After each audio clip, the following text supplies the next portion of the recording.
Alrighty, welcome back, everyone. We just talked about that A&M Notre Dame game. A little bit of a rock fight, but Notre Dame does just enough to get that win. Jeremiah Love is going to be a weapon for that team going forward, and he was the one that scored the game-winning touchdown there. But let's get into the one that really took people by surprise, and maybe it didn't take everyone by surprise, but it got me. I won't lie about it. This was one that was just off the walls crazy from the get-go, and it was all on one direction. It wasn't just crazy both directions. Miami just went to work. They absolutely took Florida to the woodshed in this game. It was incredible to watch this, and for everything that you can take away from this game, all of the different things that Miami did well and Florida didn't do well, the biggest thing you have to take away is this kid is a magician.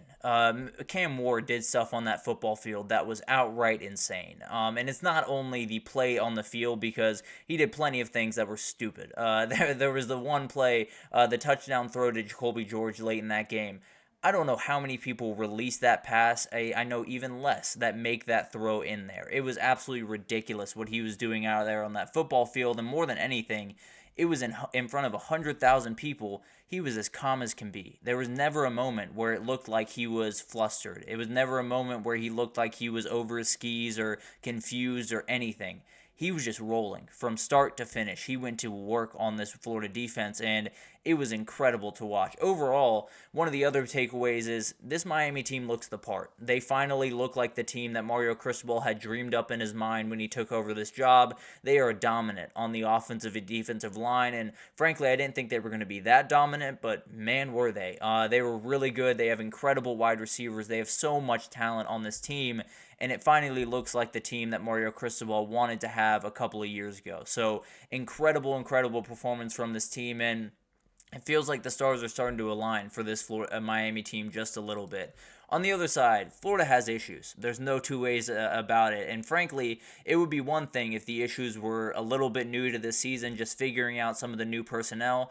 They're not. A lot of them are the same exact thing. It's being undisciplined. It's not being nearly as tough as you need to be. And frankly, looking a little bit unprepared. And that falls fully on the coaching staff, which we'll get to here in a second. But if things couldn't get worse, Graham Mertz goes down late in this game, and DJ Lagway comes in and throws a pick. So it wasn't necessarily the prettiest day from start to finish for Florida, and they had a lot of the problems that you saw a year ago, and you were hoping they would take a step forward in this year, but they did not by any means, at least through week one, did not by any means. And then Billy Napier, he's not fired. He's still the head coach of Florida Gators, but he might as well not be. I'm trying not to overreact to this situation. I'm trying not to get a little bit over my skis here, but this crowd was taken out of it very quickly. And it tells you one very obvious thing, which is they didn't really have faith. They wanted to have faith. They loved this team, and they really wanted to believe that they could prove all the doubters wrong and go 8-4 and be one of those big-time stories of the college football season. They were out of this thing in about a quarter. And so was the crowd. And the Miami crowd took entirely over. And it's because they don't really believe in the head guy. And Billy Napier, I think, is doing the best he can, frankly. I think he's trying the best he can, but that's not good enough. We all understand that. It's Florida. You have to be able to play better football in Gainesville in the first game of the season against Miami. That should never be a question of we're going to play hard, we're going to play physical. Maybe you lose that game. Maybe you come on the wrong side. That's not necessarily where I'm going to bury Florida. If this was 31-30, then I'm not going to bury Florida. But this one was ugly from the jump. This looked like a team that did not want to be there and did not play the aggression that they needed to, and frankly, was not as prepared as they needed to be. So Billy Napier is not fired. He's still the head coach of Florida football, but man, there is a ticking clock. I can promise you that. And a lot of people in that Florida room are having some very tough conversations, and Scott Strickland is rethinking that quote that he had on Paul Feinbaum last week. But let's get to reasons Miami won.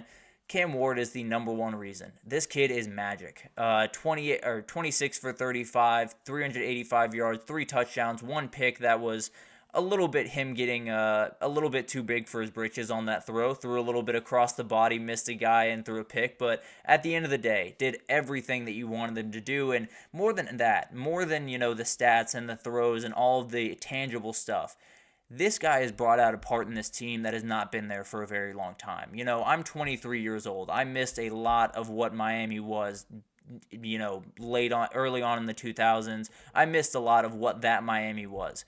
this was the first time I saw what Miami should be. This was the first time I saw a Miami team walk on the field and look like Miami and look like the team that takes pride in the U and takes pride in that logo and plays with an aggression that is just insane. It was really, really remarkable from this team, and frankly, it was without one of their most aggressive players in the country in Ruben Bain, and we'll get to that here in a second, but it was incredible. This guy plays with a confidence, a swag, a ability that everyone on the team feels. Whether you're offense, defense, special teams, they feed off this guy. He is the outright leader of this team, and he just showed up in spring. It is remarkable what this kid has been able to do, and that's the best game I've seen him play in quite some time, all the way back to probably Incarnate Word. So really remarkable performance, and probably shot himself up to the Heisman, top of the Heisman conversation after Saturday. But obviously that's something we'll unpack maybe tomorrow just a little bit. But the other part of this is just line of scrimmage domination. It was absolutely glaringly obvious which team was bigger, which team was stronger, and which team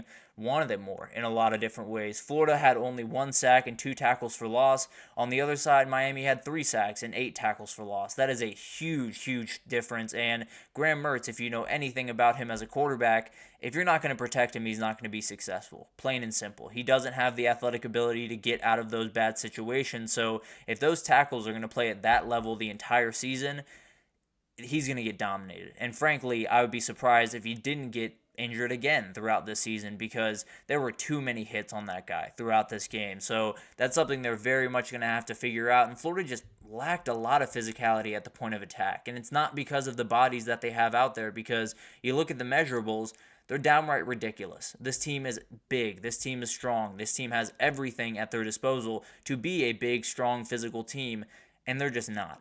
At least comparative to Miami, and frankly, those are the teams you should be comparing yourself to if you're Florida. I understand you're a little bit behind in terms of win total and doing what you want to do the last couple of seasons, but you're Florida. There's no two ways about you having to be at the very top of the sport, at least in the conversation, but it hasn't been that way for quite some time, and frankly, I think there are some people talking about that Dan Mullen fire in some different terms right about now than they were when it happened. But the other part of this was the talent level at the pass catching positions for Miami is just incredible. It's so multiple, it's so different, and it hits you from so many different directions that it's really hard to get a beat on. Obviously, Xavier Restrepo is the leader here, had 7 catches, over 100 yards, a touchdown. But Elijah Arroyo, a guy we talked about last week, 4 catches, 89 yards, made a ton of big-time catches for them throughout this game.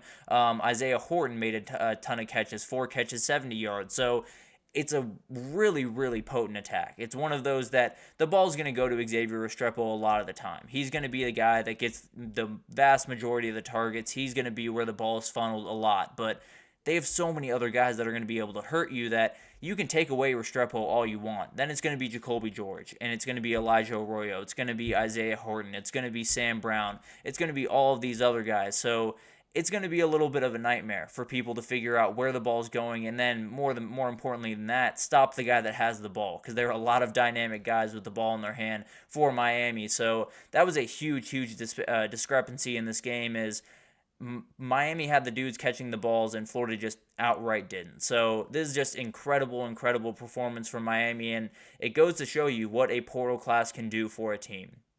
Cam Ward came in there, and I understand he's one player. I understand he can only do so much in a game where you got 22 guys that have to do their job, but he's totally transformed this team. He's made this team totally different from an intent standpoint, from an energy standpoint, from a what they think they are capable to do standpoint. He is everything to that team, and he is the heartbeat of that team, and they could not have got him at a better time. So a huge pickup there, but where do they go from here? Because there's a lot of questions to ask on the Florida side of things. There's no two ways about that. I'm having a hard time coming up with an answer for this one, because frankly, this team heard all the noise. They knew that their coach was going to be under fire. They knew that people were picking him to win 4 or 5 games this upcoming season. They knew they were playing an in-state rival in week 1 at home, and they came out there and put out a dud. It's impossible for me to sit here and say, this is the way that they fix this. This is the way that they go forward, and this is the way that they have a salvageable season, because there were so many things wrong on Saturday that it's impossible for me to sit here and say, if Florida does this, this, and this, maybe they can put together a good season. it might just be the end. And I hate to say that for Florida fans, and I really don't want to say that after week one because I don't want to be that guy that fully overreacts. But this Billy Napier and this staff came into this year knowing for a fact that if they did not deliver, especially in this game, frankly, because it's Miami, because it's the opening week, if they didn't deliver, they were going to be on the hot seat. They fully understood that. That was kind of written in stone almost, and they were terrible. It was bad from a preparation standpoint. It was bad from adjustments, in-game adjustment standpoint. It was bad from pretty much every single thing you could do on the football field. Florida didn't do it well on Saturday, and now you're sitting here wondering, what do you do?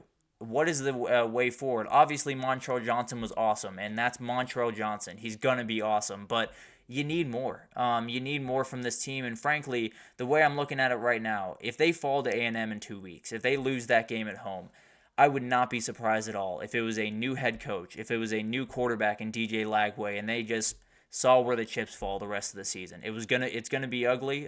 There's no doubt about that. But at least you get to see something new. At least maybe DJ Lagway can be swayed into staying. But overall, I mean, Saturday might have just been the beginning of what's going to be a really, really gross time in Florida football. But then on the other side, it's all systems go. Miami is now the team firmly the team to beat in the ACC with everything else that happened in the ACC this past couple of weeks. But overall, I think they did everything you wanted to do. 10 different players caught passes, led by Restrepo, obviously. 10.7 yards per pass for Miami, 4.7 for Florida. You had 9-minute possession advantage for Miami. It was just everything went in that direction. Frankly, if someone can find a stat that went in Florida's direction, please send it my way because I have yet to find one. Miami just dominated this game from start to finish, and it was in Florida's building. It was about as embarrassing as any performance this entire weekend. So it was rough. If I'm going to be nitpicky for Miami, I'd like to see a little bit more from that run game, a little bit more from Damian Martinez and Mark Fletcher Jr. going forward, but